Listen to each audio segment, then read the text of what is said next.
पूज्य महंत श्री गिरीशपति त्रिपाठी जी का मुंबई में भव्य स्वागत, हृदय में राम प्रवचन। जी हां, आपको बता दें कि शनिवार 23 अगस्त 2025 की शाम को मलाड पश्चिम स्थित शारदा ज्ञानपीठ इंटरनेशनल स्कूल के परिसर में वशिष्ठ फाउंडेशन मुंबई शाखा द्वारा अयोध्या धाम के प्रतिष्ठित गुरुपीठ वशिष्ठ पीठाधीश्वर 3 कलश तिवारी मंदिर के महंत परम पूज्य गुरुदेव भगवान व अयोध्या पावन धाम के पूज्य महंत श्री गिरीशपति त्रिपाठी जी का मुंबई में स्वागत और पूजन के साथ साथ आशीर्वचन का भव्य आयोजन किया गया। बता दें कि पूज्य महंत श्री गिरीशपति त्रिपाठी जी अयोध्या नगर निगम में महापौर हैं और वशिष्ठ फाउंडेशन अध्यक्ष हैं। इस आयोजन में गुरु शिष्य परिवार के सभी सदस्यों ने हिस्सा लिया, जहां गुरु चरणों में खुद को पाकर जीवन धन्य किया। इस समूचे कार्यक्रम का ताना बाना श्री राजेंद्र प्रसाद पांडे, श्री आर.के. सुरेश दुबे, श्री विजय शुक्ल, श्री विकास पांडे, श्री राम मिलन पांडे, श्री कुष्म कुमार ओझा, श्री महेश उपाध्याय, श्री वसंत शुक्ला, श्री आत्माराम मिश्र, श्री रवि शुक्ल, श्री हरीश मिश्र, श्री कृष्णदेव शुक्ला जी के मार्गदर्शन में आयोजित किया गया।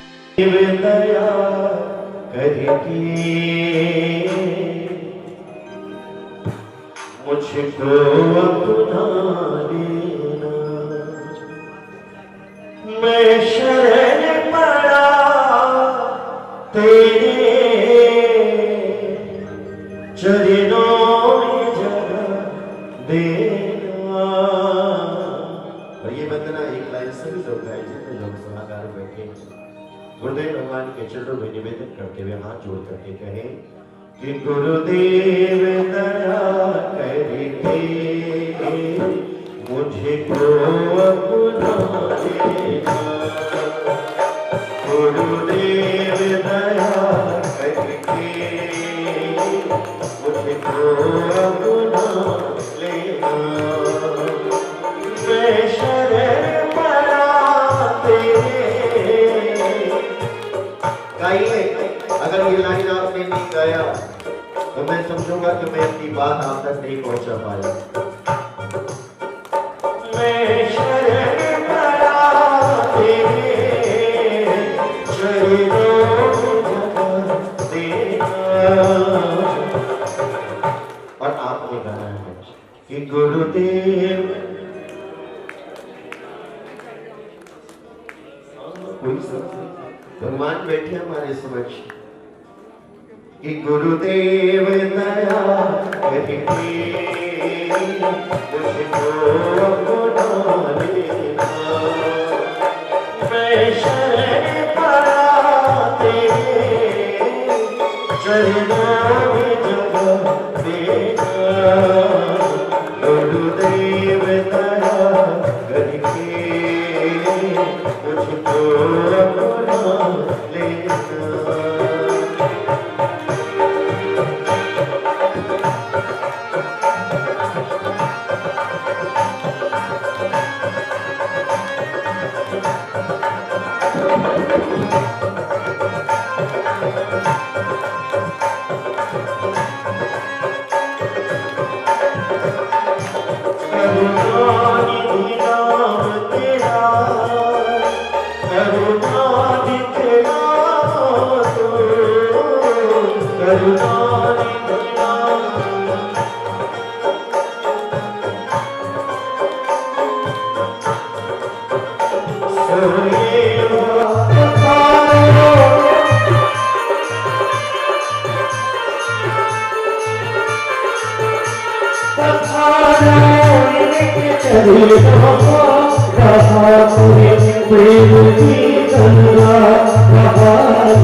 शुभं करोति कल्याणं आरोग्यं सुख संपदा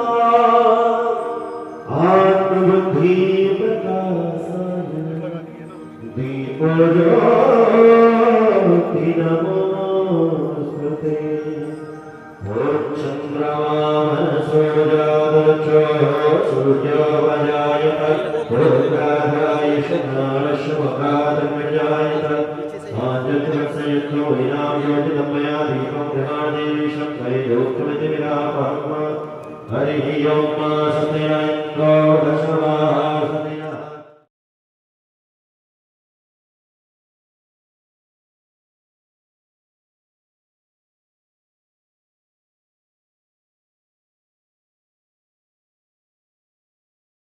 राष्ट्रीय अध्यक्ष बाबू सुरजीत सिंह आए मैं कहूँगा प्रस्थान में सनातन सेना के राष्ट्रीय अध्यक्ष मंगलम कृष्णेन्द्राय महनीय चक्रवर्ती तनुजाय सार्वभौमाय मंगलम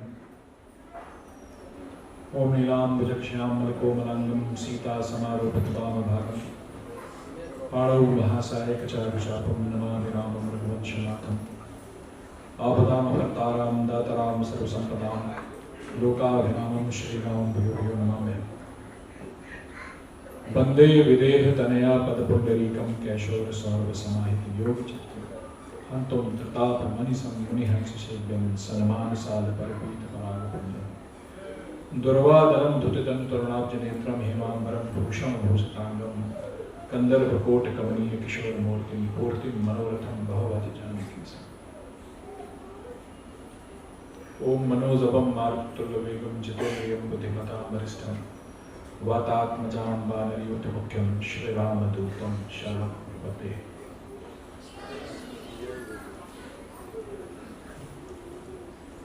कुशल कौशल कुशला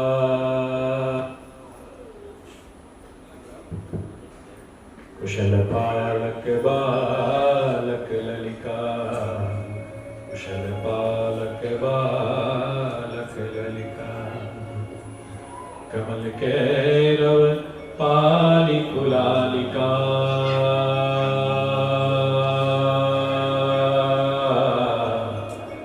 न शिथिला मिथिला दिव्य बालिका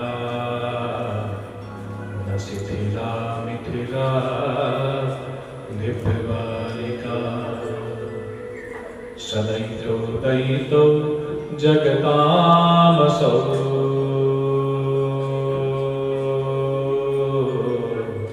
सुदैतो दैतौ समय सदा विजयते जयते स्वरवंदना समुदितौ मुदितौ रघुनंदना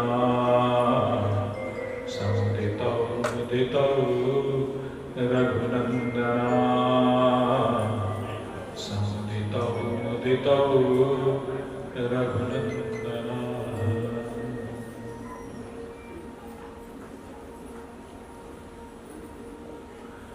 आप सभी का स्वागत अभिनंदन।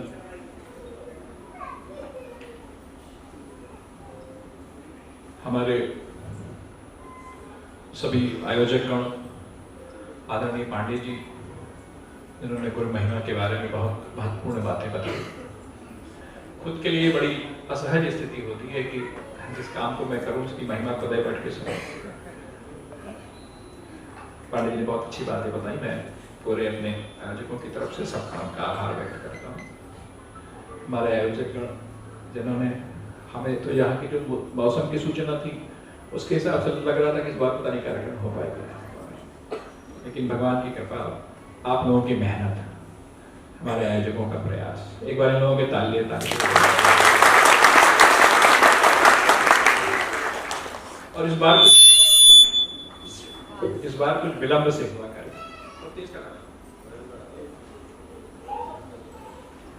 हर वर्ष हम लोग एक समय के अनुशासन में बंधे हुए थे कि गुरु पूर्णिमा के बाद के रविवार को हम लोग करेंगे। कुछ मेरी तरफ से विशेषता हुई, कुछ भगवान की मर्जी, थोड़ा कार्यक्रम आगे बढ़ गया, हो गया, यही बड़ी भगवान की कृपा है। आप सभी लोगों से वर्ष में एक बार मिलना होता है और आपकी जो भावनाएं, आपका जो प्रेम, आपकी जो श्रद्धा, आपका जो समर्पण उमड़ता है, कुछ देर तक तो मैं भी सोचता हूँ कि क्या कहा जाए, मेरे पास शब्द नहीं रह जाते आपकी भावनाओं का, आपके प्रेम को। आभार क्या व्यक्त करें उसका, आभार व्यक्त करना भी लगता है कि इस प्रेम को छोटा करना होगा, आभार व्यक्त करना भी लगता होगा इस प्रेम को कम तरह करना, आभार व्यक्त करना भी लगता है कि आपके यह जो प्रेम का प्रवाह है उसमें बाधा डालना, यह प्रवाह मेरी तरफ से डाइवर्ट होकर उनकी तरफ हो जाए, ऐसी मंगल कामना करता हूं।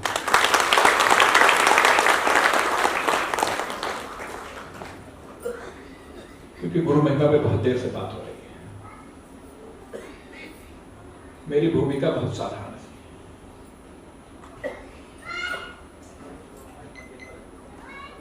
कैसे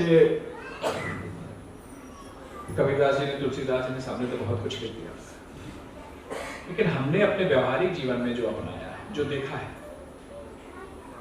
जो हमारे ऑब्जर्वेशन में जो बातें आएंगी, वो बात इतनी ही आती है कि जैसे हम लोग दीपावली में पटाखा दगाते हैं ना, तो एक माचिस की तीली लगा के उसे जलाते हैं। आपका खुद का पोटेंशियल है, आपके खुद का बारूद है, कोई बहुत अच्छा लगता है, कोई सीला पटाखा होता है।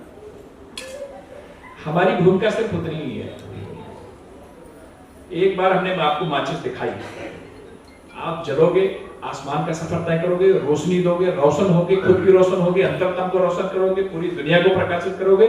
यह सिर्फ और सिर्फ आपकी पात्रता, आपकी योग्यता पर निर्भर करता है, आपकी क्षमता पर निर्भर करता है, आपके परिश्रम पर निर्भर करता है, आपकी तपश्चर्या पर निर्भर करता है, आपकी साधना पर निर्भर करता है। और हमारी भूमिका उतनी है कि माचिस लगा के दो, लेकिन मैं लगाता रहूंगा, ये माचिस में लगाता रहूंगा। इसमें मेरे कुछ धमाकेदार बात हो रही है, कोई बात, ये हटा दें इनको बीच से हटा दें, आप जैसा कहोगे मैं ये भूमिका निभाता। एक मेरे खुद के संस्मरण है, एक स्वामी जी थे, जो उनके लोग होंगे यहाँ पे, पश्चिम देव के कोई है, पश्चिम देव देवी सांगीपुर का कोई है, एक स्वामी जी थे, हमारे पिताजी के शिष्य। उनका जब अंत काल आया, यही उनका मुंबई में इलाज चला, उनका फोन मेरे पास आया, तो उन्होंने कहा कि महाराज जी हम अयोध्या में प्राण त्यागना चाहते हैं। मैं कह रहे ऐसे क्यों कह रहे हैं, अभी आपका इलाज चल रहा है, भगवान ने चाहा तो आपका स्वास्थ्य ठीक हो जाएगा, आप ठीक होकर फिर से अपनी जीवन कुशल संचालित करेंगे। तो उन्होंने कहा जी महाराज जी हम अयोध्या में प्राण त्यागना चाहते हैं। आपकी मर्जी, वो यहाँ से चले और अयोध्या पहुंचे वो, फिर उनके हमने रहने की व्यवस्था कर दी। उस समय हमारे पास व्यवस्थाएं उतनी नहीं हुआ करती थी, लेकिन जैसी तैसी थी कर दिया मैंने। फिर उन्होंने कहा कि नहीं यहाँ नहीं, जहाँ हमारे पिताजी का चित्र लगा हुआ था, उन्होंने कहा कि वहां हमारा आसन लगा हुआ, और जहां हमारे पिताजी का चित्र लगा हुआ था उनके सामने हमने उनका आसन लगवा दिया। और उनकी साधना देखिए कि रात भर उस चित्र को देखते रहे और ब्रह्म मुहूर्त में इस धरती से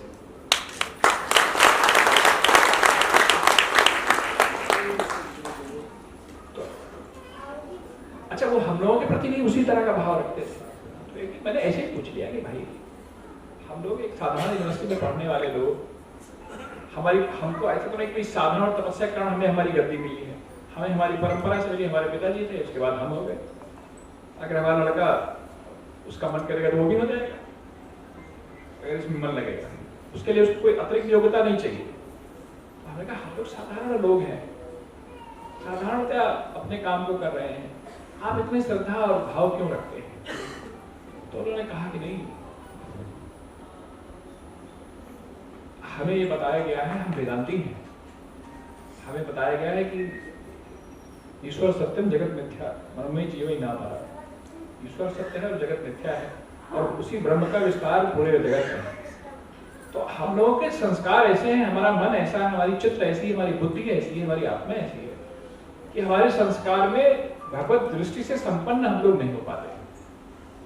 हम किसी चीज में भी भगवत दर्शन की हमारा अभ्यास नहीं, हमारे संस्कार ऐसे हैं कि हम साधारण से साधारण चीजों में, असाधारण से असाधारण चीजों में भगवत सत्ता के दर्शन नहीं कर पाते। तो हम कम से कम अपने गुरु परंपरा में, अपने गुरु में और अपने गुरु के पुत्र में भगवत सत्ता का दर्शन करने का, उसको जानने का, उसको समझने का अभ्यास करते हैं, ताकि हमारी जो दृष्टि व्यापक हो जाए और हम पूरे जगत में भगवान का विस्तार देख सकें। इस कारण से इस तरह की श्रद्धा भाव। दीक्षा उनकी भी वही, दीक्षा आपकी भी वही, दीक्षा आने वाले समय में भी और लोगों की वैसी ही होगी, लेकिन दृष्टि संपन्न कोई नहीं। दृष्टि संपन्न होने के लिए खुद का परमार्थ, खुद का पुरुषार्थ, खुद की तपस्या, और इन सब से ऊपर हमारे राघवेंद्र सरकार की कृपा प्राप्त होती है, तभी व्यक्ति दृष्टि संपन्न। मन है, हम लोग आजकल हमारे जीवन का वातावरण इस तरह से है, लोग ये सब चीजें तो सोचते हैं यूं ही ऐसे कहीं सुनी बात है, लेकिन मैं अपने जीवन का ये प्रत्यक्ष उदाहरण बताऊंगा। एक व्यक्ति ने अपनी साधना के माध्यम से कैसे अपने गुरु के चित्र में भगवत सत्ता का अनुभव किया, और अंततोगत्वा उस चित्र के सामने भगवत सत्ता का अनुभव करते करते खुद को उसी में विलीन कर दिया। तो यह आपकी सामर्थ्य है, जिसकी प्रेरणा देने के लिए मैं यहाँ पर आया हूँ, और वो प्रेरणा आपको मिल सके, इसके लिए मैं जो कुछ कहता हूँ तो अपनी जगह है। आपके लिए प्रार्थना भी करता हूँ, आपके लिए शुभकामना भी करता हूँ, आपके लिए मंगल कामना भी करता हूँ, आपके लिए शुभेच्छा भी करता हूँ, आपके लिए भगवत चरणों में बारंबार निवेदन भी करता हूँ, क्योंकि हमने देखा है, हमने अनुभव किया है कि बहुत जीवन की दौड़ से और आज का जो वातावरण है उसमें इन सब बातों पे विश्वास कर पाना ही बहुत कठिन है। ज्यादातर लोग तो यह परंपरा रही है, यह ऐसी हमारे समाज में मान्यता रही है, ऐसी धारणा रही है, इस कारण से इन सब चीजों में आ जाते हैं। लेकिन इन्हीं मान्यताओं, इन्हीं धारणाओं के आधार पे आने वाले बहुत से लोगों का भगवान अपनी दृष्टि से संपन्न करके कल्याण के रास्ते पर आगे बढ़ा देते हैं, उनका कल्याण कर सकते हैं। और गीता तो साफ साफ लिखती है कि नहीं कल्याण कश्चितम दुर्गतिका, इस पे आने वाले व्यक्ति का कल्याण हो चाहे ना हो, कोई दुर्दशा नहीं हो, यह गारंटी गीता देती है। इसकी गारंटी जो है गीता देती है। और हम सब लोग जो हमारे जैसे लोग हैं, जिनके पास कोई विशेष योग्यता चाहता है, हम लोगों ने अपनी परंपरा से, अपने वातावरण से, अपनी नगरी के वातावरण से यह बात जान लिया कि भगवान के नाम लेने से कल्याण होता है। तो ऐसे सुनते थे, हम लोग भी सुनते थे। बहुत से तर्कवादी लोग कहते थे कि अगर भगवान गुड़ खाने से मुंह मीठा हो जाता तो नाम लेने से भगवान मिल जाना चाहिए, ऐसे बहुत से लोग कहते हैं।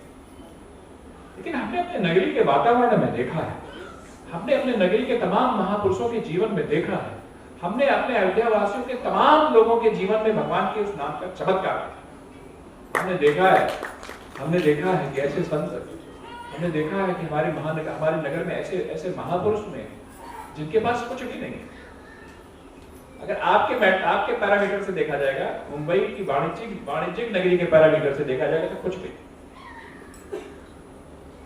लेकिन जो उनके पास आनंद है, जो उनके पास दिव्यता है, जो उनके पास सहज ही एक मस्ती है, जो उनके पास एक वो जो मस्ती उनसे छलकती है और लोगों को मस्त कर देती है, उस संपदा की बात किया जाए तो उस संपदा की किसी भी पैरामीटर में उस दुनिया में सबसे किस कारण से है? एक भरोसो, एक बल, एक आस विश्वास, स्वाति बूंद रघुनाथ है, चातक तुलसी। सिर्फ एक भरोसा है, सिर्फ एक बल है उनके पास, सिर्फ एक विश्वास है उनके पास, और उस बल और विश्वास के आधार पर उन्होंने दुनिया की सारी संपत्ति को ठुकरा के दुनिया की सबसे बड़ी संपत्ति प्राप्त की। हम लोग भी प्रयास करें, हम लोग भी अगले 5 मिनट भगवान का नाम लें। हो सकता है कि हमारे ऊपर भी कृपा हो। 5 मिनट भगवान का नाम लेने के लिए आप लोग तैयार हैं ना? बच्चों को चलने को दे दीजिए, कोई दिक्कत नहीं है। 5 मिनट मेरे साथ भगवान का नाम लेंगे सब लोग। आंखें बंद कर लें और बहुत आर्त भाव से, बहुत करुणा भरे हृदय, बड़े प्रेम भरे हृदय से, बहुत प्रेम से, इस विश्वास के साथ, इस उम्मीद के साथ कि यह हमने अगले 5 मिनट में जो भगवान को पुकारेंगे, तो हो सकता है कि इसी पुकार से भगवान हमारे को द्रवित हो जाए और हमें प्राप्त हो। ऐसी भावना के साथ यदि उन्हें पुकारेंगे तो निसंदेह भगवत प्राप्ति के रास्ते पर आपके सार्थक कदम आगे बढ़ जाएंगे। मैं उन कदमों को आगे बढ़ाने का आह्वान करते हुए, उन कदमों को मजबूती से उस जगह पर आगे रखने का आह्वान करते हुए, उन कदमों पर भगवान की कृपा करुणा बरसे ऐसी प्रार्थना करते हुए आप सबसे निवेदन करता हूं कि कृपया आंखें बंद कर लें। 5 मिनट मेरे साथ भगवान का नाम संकीर्तन करें, फिर हम लोग आगे आंख बंद कर लें और सभी लोग गाएंगे, सभी लोग गाएंगे। जिसका जैसा भी स्वर, मुझसे खराब स्वर तो किसी का नहीं होगा, जैसा भी जिसका स्वर हो गाएं जरूर, क्योंकि जो यह पद गावे हरि पद पावे, यही सीधा सीधा सिद्धांत है कि जो गायन की मानसिकता है, जो गुनगुनाहट की मानसिकता है, जो निश्चिंत होकर व्यक्ति को अपने आंतरिक भाव को स्वर देने की मानसिकता है, यही भगवत प्राप्ति का लक्षण है। मेरे साथ सभी लोग भगवान का नाम 5 मिनट स्मरण करें, बिना संकोच के स्मरण करें। और किसी को लगता हो कि हमारा बगल वाला क्या सोचेगा तो छोड़ दीजिए, क्योंकि महाराज जी ने कहा इसने गाते हैं, देखा जाएगा बगल वाला जो कुछ कहे। ठीक है, शुरू करें। श्री राम जय राम जय जय राम, श्री राम जय राम जय जय राम, श्री राम जय राम जय जय राम, श्री राम जय राम जय जय राम,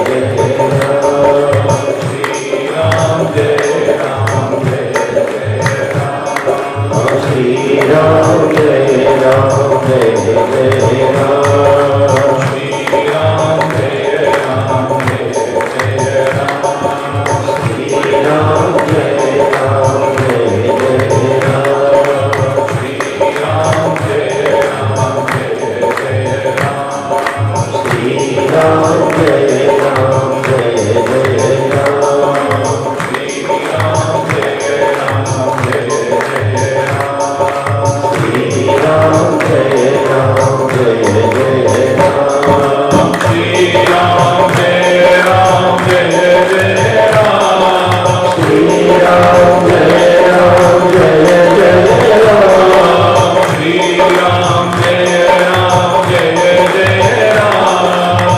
श्री राम जय राम जय जय राम, श्री राम जय राम जय जय राम,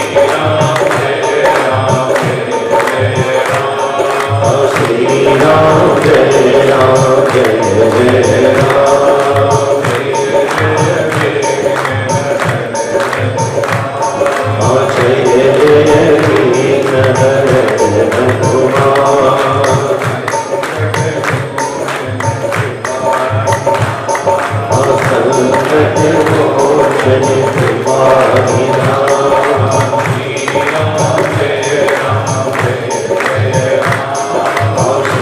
राम जय राम जय जय राम, श्री राम जय राम जय जय राम, श्री राम जय राम जय जय राम, श्री राम जय राम जय जय राम, श्री राम जय राम जय जय राम, श्री राम जय राम जय जय राम, जय जय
इस तरह से भी कि लगता था कि चीज बंद ना होता तो अच्छा लग रहा था कि नहीं लग रहा था?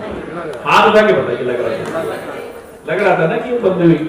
अच्छा तो एक बात ये बताओ, यहाँ तो आनंद ले लेते हो आप, अपने घरों में भी आनंद लेते हो कि नहीं? लेते हैं? कितने लोग लेते हैं बताइए? लेते हैं। बड़ी कृपा है आपके ऊपर, आपके ऊपर भगवान की बड़ी कृपा है। लेते रहिए, और हमें कुछ आता जाता नहीं, इसके अलावा कुछ बता भी नहीं पाता। और ये लिखा भी है कि राम नारी जस पावनी गावन सुनी जो राम भगत दृढ़ पावनी बिन विराग जप जो। बिना वैराग्य के, बिना जप के, बिना योग के यदि व्यक्ति को जीवन में वो राम भगवान की भक्ति की दृढ़ता से प्राप्त करना है तो वो यही तरीका है। और ये सबके बस में, किसी योग्यता की आवश्यकता नहीं, किसी डिग्री की आवश्यकता नहीं, किसी शारीरिक क्षमता की आवश्यकता नहीं, किसी तपस्या की आवश्यकता नहीं, लेकिन इसमें वह सामर्थ्य है कि राम नाम मनि दीप धरो जी देहरी द्वार और तुलसी भीतर बाहर जो चाहे सुझियार। इस सृष्टि में प्रकाश की, इस सृष्टि में सकारात्मकता की, इस सृष्टि में क्रिएटिविटी की, इस सृष्टि में रचनात्मकता की, इस सृष्टि में पॉजिटिव माइंडसेट, इस सृष्टि में तमाम विसंगतियों और विडंबनाओं के बाद जीवन की डोर को आगे सकारात्मक तौर से बढ़ने की यदि कोई सबसे बड़ा सूत्र है, यदि कोई सबसे बड़ी दवा है, यदि कोई सबसे बड़ा रास्ता है, तो ये भगवान के नाम का संकल्प। इसे आप सब प्राप्त करें, आप सब ग्रहण करें। ऐसी मेरी मनोकामना है, ऐसी मेरी मंगल कामना है। और भगवान का नाम, इसमें तो मैं खैर कई बार आप लोगों के बीच में भी बात कह चुका हूं, जग मंगल में गुरु ज्ञान राम के दान मुकुट धन धर्म धाम के। इसमें चार चीजों को देने की सामर्थ्य है। मुक्ति की, दान मुकुट धन धर्म धाम के, मुक्ति की, धर्म की, भगवान के धाम की, और स्वयं आपको कल्याण के रास्ते पर आगे बढ़ाने की इसमें सामर्थ्य है। यह सामर्थ्य आप सबको प्राप्त हो, यह कृपा करुणा आप सबको प्राप्त हो, ऐसी मेरी मंगल कामना है। और एक जो खाली मेरा भी और आगे भी गौरव बहुत बढ़ता रहे और हम लोग इसी तरह से आगे बढ़ते रहे, अपने परिवारी जनों को, अपने कुटुंबी जनों को। और हम लोग मुंबई में हैं, यहाँ पे एक कॉस्मोपॉलिटन सिटी है, यहाँ पे तमाम संस्कृतियों का, तमाम तरह के विचारधाराओं का, तमाम तरह की आधुनिकता का, तमाम से हम लोगों के परिवारों को जूझना पड़ता है। हमें अपनी संस्कृति से जुड़ के रहना होगा, हमें अपने जड़ों से जुड़ के रहना होगा, हमें अपने खान पान, वेशभूषा, अपने संस्कारों की रक्षा करना होगा। ये बड़ी चुनौती है यहाँ पर। अब तो अयोध्या में भी चुनौती है, तो अब तो गाँव देहात में भी चुनौती है, क्योंकि वो जो छोटा सा जेब में आपके रहता है ना, उसने पूरी दुनिया को आपके घर में पहुंचा।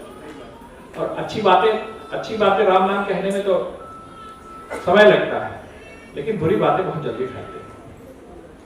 और हमारी संस्कृति कितनी महान है पूरी दुनिया में। एक उदाहरण से आपको समझाता हूं। मैं गया था मिथिला में भगवान के विवाह में, हम लोग बाराती बन के गए थे अभी जब पिछले बार नेपाल गए थे, और बड़ी दिव्य बारात थी, बड़ा आनंद हुआ था। एक बात समझ में आई, बात ये समझ में आई कि दुनिया की किसी संस्कृति में विवाह को लेकर इतनी सकारात्मकता, और विवाह को लेकर जन्म जन्मों का, 7 जन्म तो मान ही लेते हैं। अब इनका हमारा पता नहीं कौन सा जन्म है, लेकिन ये मान के चलते कि अगर शुरू से होता तो मतलब हमारे यहाँ जो विवाह के प्रति ये बात वहां पर समझ में आई। और मिथिला में जब विवाह हो रहा था, पूरा मिथिला वहां पर मिथिलांचल बड़ा हुआ था, और ऐसा अद्भुत वातावरण था। तो ये बात समझ में आई कि हमारी संस्कृति ने ये जो जानकी मंगल या पार्वती मंगल की व्यवस्थाएं हैं, इस कारण से जो विवाह को लेकर हमारे यहाँ जो आदर्श स्थितियां हैं, जो आदर की स्थितियां हैं, वह सिर्फ और सिर्फ इस कारण से हैं कि हमें परंपरा से, हमें वर्षों से, हमारी पीढ़ियों से हमें सिखाया गया है कि आदर्श विवाह भगवान श्री सीताराम का विवाह है, आदर्श विवाह भगवान शिव पार्वती का विवाह है। और इस विवाह को हमें अपने इसी आदर्श को हमें अपने जीवन में अपनाना है। एक छोटी सा उत्सव की मैं बात बता रहा हूँ। एक उत्सव जो विवाह पंचमी का उत्सव है, उसने हमारी संस्कृति के विवाह की संस्था को स्थिर करने में और उसको जन्म जन्म का रिश्ता बनाने में कितनी बड़ी भूमिका निभाई। नहीं तो ईसाईयत में क्या है? कॉन्ट्रैक्ट। इस्लामियत में क्या है? कॉन्ट्रैक्ट। और थोड़ा संविदा का क्या है? संविदा तो एक कॉन्ट्रैक्ट है। जब उन दोनों पक्षकारों में से किसी एक पक्षकार में मन हुआ कि इस कॉन्ट्रैक्ट को तोड़ते हैं, टूट जाता है। हमारे यहाँ हम नहीं तोड़ सकते साथ में, भगवान ने बना के भेजा है। और उसके साक्षी हैं भगवान शंकर पार्वती, साक्षी हैं उसके, भगवान सीताराम साक्षी हैं। उस कारण से हमारे यहाँ विवाह की संस्था सर्वाइव कर रही है, और सर्वाइव नहीं कर रही है। अगर पत्नी इस जन्म में पर्याप्त पीड़ा नहीं ले पाती तो अगले जन्म में बोल के जाती है अगले जन्म में ठीक करेगी। इस कारण से हमारे यहाँ चीजें सर्वाइव कर रही है। अपनी संस्कृति के प्रति, अपने जड़ों के प्रति, हम जिस जगह से आए हैं, आप लोग गाँव तो सब जाते होंगे, वर्ष में एक बार जरूर जाते हैं। जिन जड़ों से हम लोग, महाराष्ट्र में तो अजब संकट आ जाता है, पता नहीं कौन नेता कब किसका सिर फिर जाए और क्या बोलने लगे, कुछ पता नहीं रहता। राजनीतिक जरूर हो, लेकिन मतलब कभी कभी स्थितियों को लेकर बहुत मन में वो होता है। राजनीति हम सत्ता पाने के लिए ठीक है, लेकिन सत्ता किस कीमत पे पाना चाहिए? छोटी सी जिंदगी है, अगर प्रेम सद्भावना के आधार पर, शांति के आधार पर, एक सकारात्मकता के आधार पर, लोगों को आगे बढ़ने के साथ लेकर चलने की भावना के आधार पर यदि हम सत्ता नहीं प्राप्त करते तो सत्ता को क्या कीजिए, कोई मतलब नहीं होता। आप घृणा के आधार पर, हिंसा के आधार पर, लोगों को मारपीट के, मजलूमों को, छोटे गरीब लोगों को सता के आप यदि आप सत्ता पाना चाहते हो तो ऐसी सत्ता को धिक्कार है।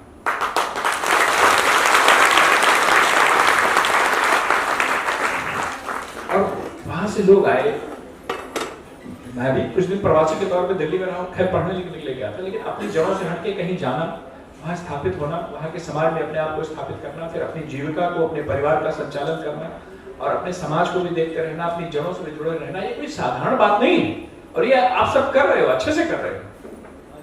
आपके अंदर वो विशेष योग्यता है कि आपने तमाम विपरीत स्थितियों में यहाँ पर अपने आप को आगे किया है, अपने आप को, न सिर्फ अपने आप को आगे किया बल्कि अपने परिवार को आगे किया,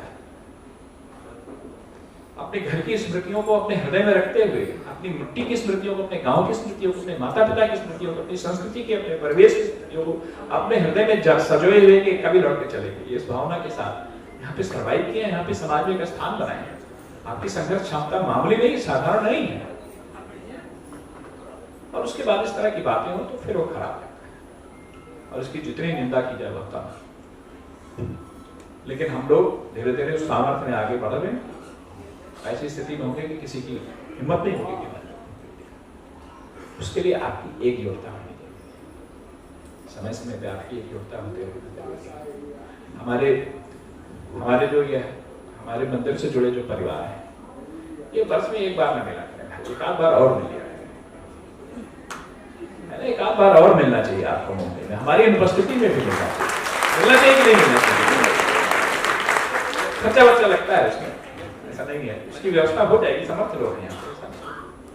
आप मिलो जुलोगे तो आपकी सामाजिक, आपकी सोशल बॉन्डिंग ठीक होगी, आपकी एकजुटता से समाज में मैसेज जाता है, समाज में संदेश जाता है, मिला जुला करके।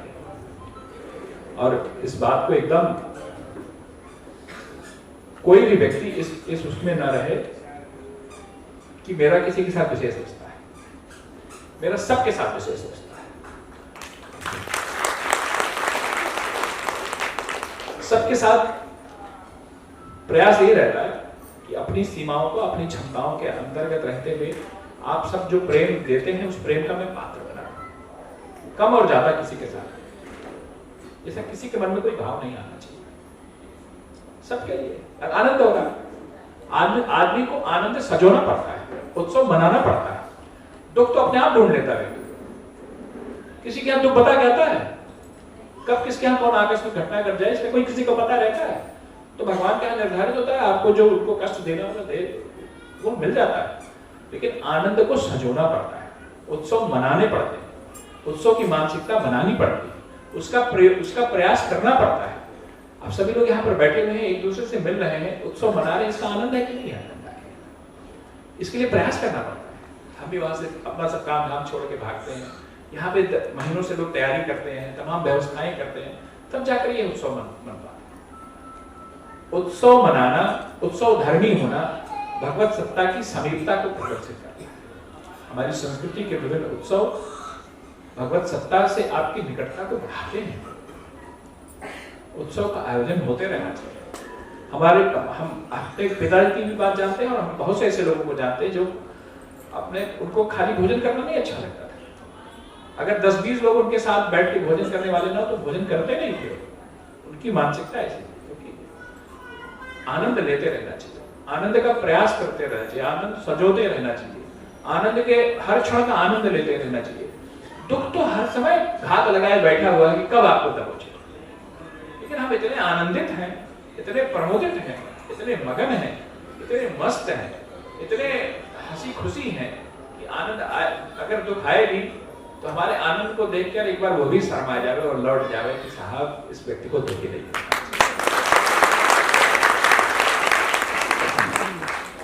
ऐसा आनंद, इसका आनंद लेते रहना चाहिए। ऐसा कोई व्यक्ति नहीं है इस सृष्टि पर, इस धरती पर जिसके जीवन में दुख ना आता, जिसके जीवन में कष्ट ना आता। लेकिन कष्ट व्यक्ति का स्थायी भाव है। बहुत बड़ा से बड़ा दुख भी पड़ता है व्यक्ति को, घंटे 2 घंटे 4 घंटे 6 घंटे 12 घंटे 14 घंटे बाद व्यक्ति सामान्य हो जाता है, फिर धीरे धीरे जीवन सामान्य हो जाता है। और फिर तो यह इस बात को, आनंद हमारी स्वाभाविक स्थिति, दुख हमारी उस स्वाभाविक स्थिति का थोड़ा बहुत विचलन है। लेकिन हम इतने आनंदित रहें कि दुख की सत्ता भी एक बार आपके दरवाजे पर आकर समर्पण कर दे कि साहब ये इतना आनंदित व्यक्ति है, इतना प्रमोदित व्यक्ति है, इतना मस्त व्यक्ति है, क्या परेशान करते हैं, इसे नमस्ते करते हैं और वापस चलते हैं। ऐसा कर सकते हैं ना, कर सकते हैं ना। वह आनंद आप सबको प्राप्त हो। आप सभी लोगों ने, हमारे आयोजकों ने जो प्रयास किया, उस सबके लिए उनका सबका मैं धन्यवाद करता हूँ और उम्मीद करता हूँ कि हम लोग अगले वर्ष एकदम निर्धारित समय पर, जहां पर भी आप कह दोगे वहां पर हम मिल लेंगे और हमसे मिलने से पहले एक बार आप लोग भी मिलेंगे। ऐसा मेरा विश्वास है। हमारे जी की माता जी का आज पुण्यतिथि थी। मैं उनकी आत्मा के प्रति अपने श्रद्धा निवेदित करता हूँ और भगवान से प्रार्थना करता हूँ कि उनको अपने चरणों में स्थान दे। आदरणीय उपाध्याय जी जिन्होंने इस कार्य को शुरू किया, उनके प्रति भी मैं अपनी श्रद्धा निवेदित करता हूँ और भगवान से प्रार्थना करता हूँ कि उनको अपने श्री चरणों में स्थान दे। आप सबको भगवान की कृपा प्राप्त हो। हम सब मिलजुल कर ऐसे ही अनंत काल तक आगे भी उत्सव मनाते रहें, आनंद लेते रहें। ऐसी मंगल कामना करते हुए आप सभी को प्रणाम करता हूँ, अपने वाणी को विराम देता हूँ। जय जय। 200 जय सिया राम। जय श्री राम। अभी महाराज जी संस्कृति पे बोल रहे थे। धर्म, आप सभी लोग धार्मिक हैं तभी यहाँ आए हैं। हमारी अयोध्या में बहुत संकट है पांडे जी। हमारी अयोध्या के अगल बगल जितने उस तरह की बस्तियां हैं, उसमें अन्य धर्म वाले लोग बहुत संगठित प्रयास कर रहे हैं। वो चाहते हैं कि अयोध्या सनातन धर्म की राजधानी है, इसको यहीं पे ठीक कर दें। फिर हम लोगों को ये बात समझ में आई तो आदरणीय माता जी ने एक उसके लिए संकल्प लिया। एक हमारा संस्कृति जागरण मंच करके चलता है और उसमें इनके प्रयास से ये जाती हैं हर मंगलवार या शनिवार को किसी इस तरह की बस्ती में जहाँ पर इनका वहाँ पे हनुमान चालीसा का पाठ और सारी चीजें होती हैं। फिर वो उसको हम लोग कंटिन्यू करते हैं, भैया हमारे ना रहने के बाद भी आप लोग मतलब ये ना रहे उस बस्ती में तब भी उस काम को करो। और अभी कुछ दिनों पहले सावन के किसी दिन हम लोगों ने हजारों दलित समुदाय की महिलाओं को हम लोग ने रुद्राभिषेक कराया और संस्कृति जागरण का ये कार्य वहाँ पे करते रहते हैं। क्योंकि हमारे धर्म के सामने चुनौतियां बहुत है। वो जो हमारी अपनी आंतरिक और व्यक्तिगत चुनौतियां वो तो अपनी जगह है, बाहर से इस पे आक्रमण बहुत है। क्योंकि पूरी दुनिया की संस्कृति इस समय भारत के धर्म की ओर देख रही है। तो देख रही है कि विपन्नता में भी ये लोग इतने आनंदित रहते हैं। कोई तो बात है इनके अंदर जो इनकी संस्कृति में विशेष है, जो इनको विशेष बनाती है। तो वह जो हमारे यहाँ की जो विशेषता है उसको नष्ट करने के लिए बहुत से लोग सक्रिय हैं। उसके लिए हम लोग लगातार प्रयास कर रहे हैं। तो मैं माता जी चाहूंगी कि दो शब्द इस बारे में हम यही कहेंगे कि सभी लोग अपनी संस्कृति पे पहले गर्व करिए। आप हिंदू हैं, हिंदू होने पे गर्व होना चाहिए। और सबसे बड़ी बात है कि हिंदू होने के साथ सबको एक और जो भी हिंदू धर्म से जो हमारे समाज में दलित या जो भी चीजें रही हैं पुराने समय में, उसको छोड़ के आज के समय में किसी एक आदमी को, ईसाई हो, मुसलमान हो, आपके बगल जो भी रहता हो, उसको एक बार अपने धर्म की जो विशेषता है, अपने धर्म की खूबी हो, उसको बताना शुरू करिए। समाज में चर्चा जानी चाहिए। आप सबको ये एक संकल्प लेना चाहिए कि हम चर्चा करेंगे आपस में अपनी संस्कृति के। भी परसों बजरी तीज है मंगलवार को, ठीक है, हमारी बहुएं आएंगी शायद 24 घंटा निराजल व्रत न रह सके आज की लड़कियां, लेकिन उसके पीछे क्या उद्देश्य है, क्या उस परंपरा को लाने का क्या प्रयास वो है। हजारों वर्षों की एक निचोड़ है, तब ये हिंदू संस्कृति बनी है और यहाँ तक आई है। तभी आप गंभीरता से जब सोचेंगे तब समझ में आएगा कि हर चीज के पीछे कोई ना कोई एक संदेश है। हम व्रत रहते हैं, पुरुष वर्ग बाहर जाता है आता है, उसके प्रति एक सम्मान प्रदर्शित करती हैं। आप 24 घंटा ना रह सके, 8 घंटा रहे, दोपहर के बाद पानी पी लें, लेकिन कुछ इस सब परंपरा को हम लोगों को, हम महिलाओं को ज्यादा जरूरी है कि हम उसका निर्वहन करें, उसको अपने बच्चों को बताएं, आगे बढ़ाएं। दूसरी बात ये कि जैसे छुआछूत की चीजें हैं, अभी आप लोगों के यहाँ गणेश चतुर्थी मनाई जाएगी।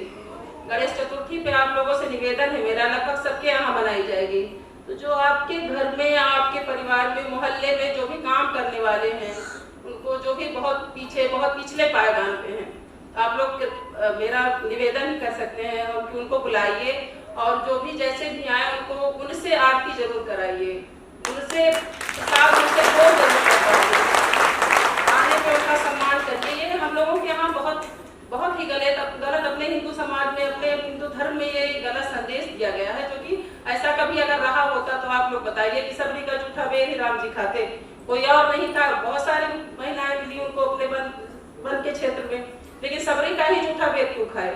इसलिए कि वो भी संदेश देना चाहते थे।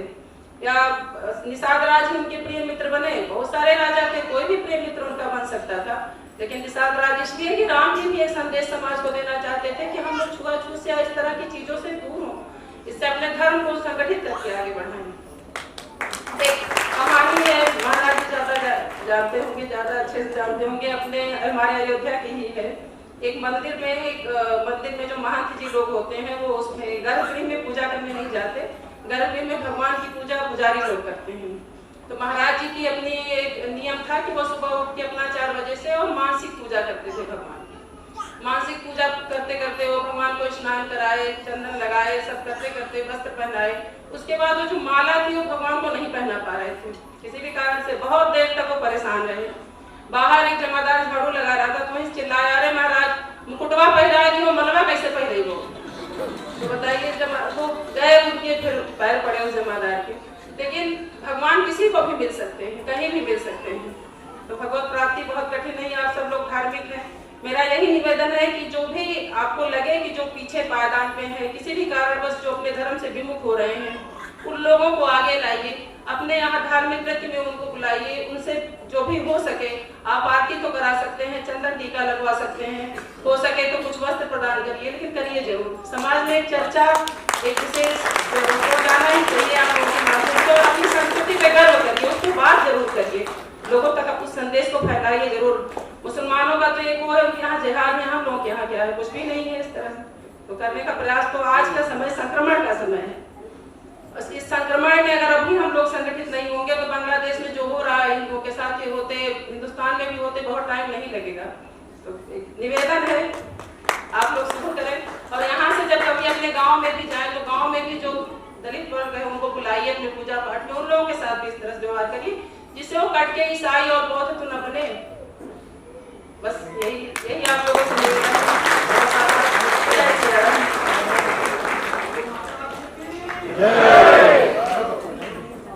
जय श्री राम। बहुत बहुत आभार।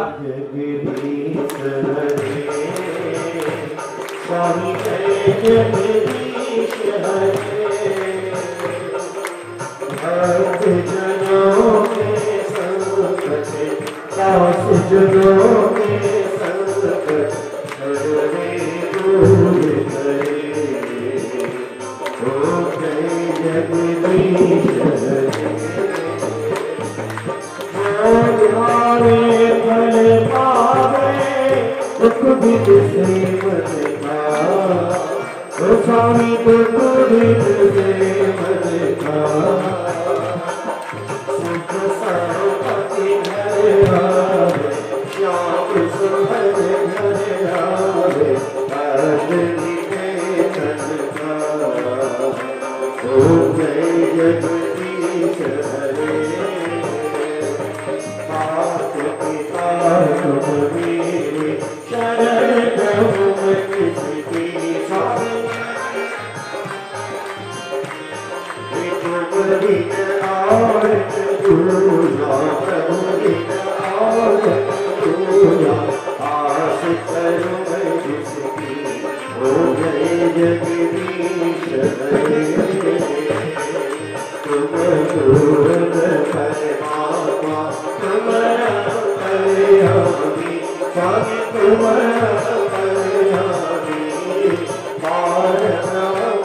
परमेश्वर उड़ीष्यापति रामचंद्र की, उमापति महादेव की, दुर्गा देवी मैया की, जीवरानी मैया की, पुत्रवासिनी मैया की जय दया करके मुझको अपना लेना। मैं शरण पड़ा तेरे चरणों में जगह देना। और ये वंदना एक लाइन सभी लोग गाए, जितने लोग सभागार बैठे गुरुदेव भगवान के चरणों में निवेदन करते हुए हाथ जोड़ करके कहें कि गुरुदेव दया करके मुझे को अपना लेना। गुरुदेव दया करके मुझे को अपना लेना। मैं शरण पड़ा तेरे। गाइए, अगर ये लाइन आपने नहीं गाया तो मैं समझूंगा कि मैं अपनी बात आप तक नहीं पहुंचा पाया। मैं शरण पड़ा तेरे चरणों में देना। और आपने गाना है कि गुरुदेव कोई भगवान बैठे हमारे समक्ष कि गुरुदेव दया करके मुझको अपना लेना। मैं शरण पड़ा तेरे चरणों में जगह देना। गुरुदेव दया करके मुझको अपना लेना।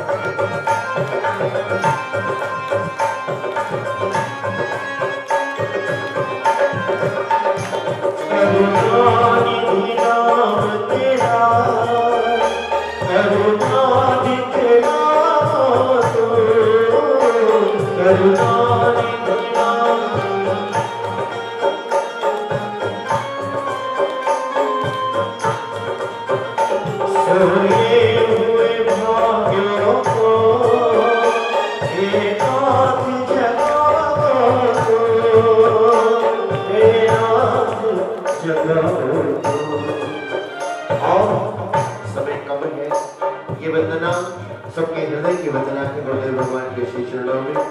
मेरी नाव भंवर डोली उस पार लगा देना।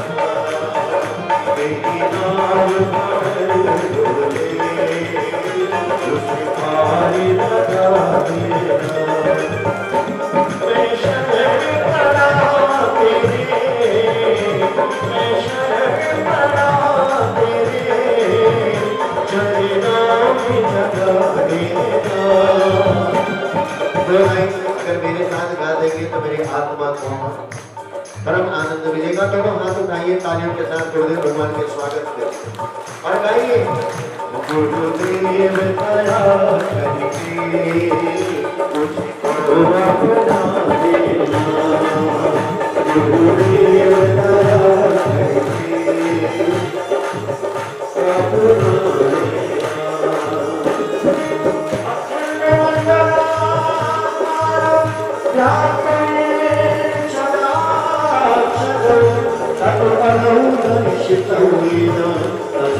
श्री गुरुदेव गुरुदेव दया करके मुझको अपना लेना।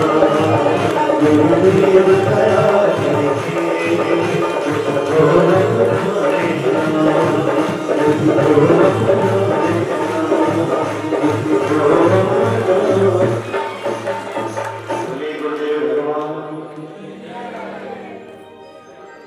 गुरुदेव के चरणों में निवेदन। दया करके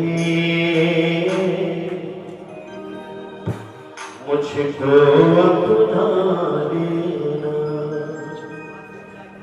मैं शरण पड़ा तेरे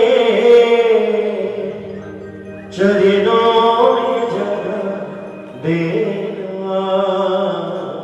और ये वंदना एक लाइन सभी लोग गाए, जितने लोग सलाहकार बैठे गुरुदेव भगवान के चरणों में निवेदन करते हुए हाथ जोड़ करके कहें कि गुरुदेव दया करके मुझे को अपना लेना।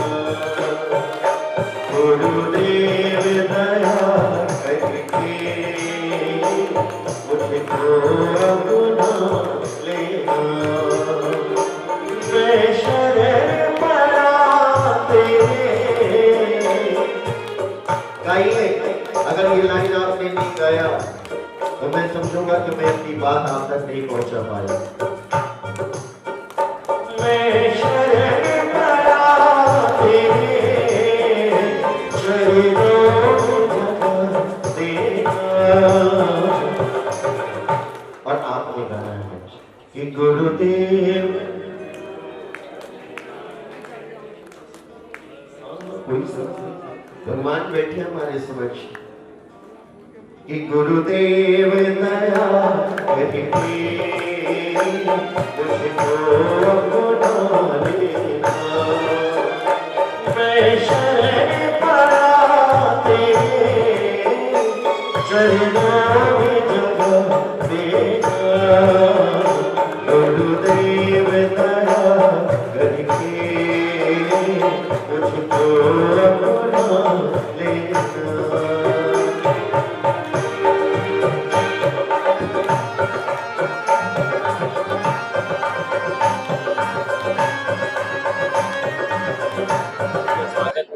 कहना था, यही कहना है कि भगवान का सभी लोग उनके दिखाए हुए मार्गों पर भगवान की नगरी से मैं आया हूँ, तो एक मर्यादा बोध के तौर पर, एक चरित्र के तौर पर पूरी दुनिया में वो मूल्य और संस्कृति स्थापित है, तो मूल्य और संस्कृति को हम लोग अपने जीवन में उतारें और उस पर आगे बढ़े। देखिए, धर्म पत्नी हमारे साथ आई हैं और यहाँ पे सभी हमारे स्थान से जुड़े लोग, अन्य श्रद्धालुगण सभी यहाँ पर परिवार सहित जुड़े हुए हैं और सब एक सत्संग का, एक भक्ति का, आनंद का वातावरण, सब उसका आनंद ले रहे हैं, सभी इसमें भाग ले रहे हैं। इसके अलावा और क्या कुछ आशीर्वचन यहाँ पे आपने दिया, क्या कुछ लोगों के लिए संदेश होगा? भगवान के प्रति समर्पण के साथ अनुसरण करें तो फिर जीवन में सभी सकारात्मक रास्ते मिलते रहे। हमारी हिंदू संस्कृति को लोग और बढ़ाएं, आगे करें। यहाँ इकट्ठा हुए एक साथ यही प्रेम सौहार्द पूर्व उत्तर भारत के लोगों का आपस में बना रहे, आपस में लोग मिले आपस में अपने एकजुट रहे, यही हमारा संदेश है। अपनी संस्कृति को, अपनी सभ्यता को और भी फैलाएं और उसको एक पीढ़ी से दूसरी पीढ़ी तक प्रवाहित करें, यही संदेश है।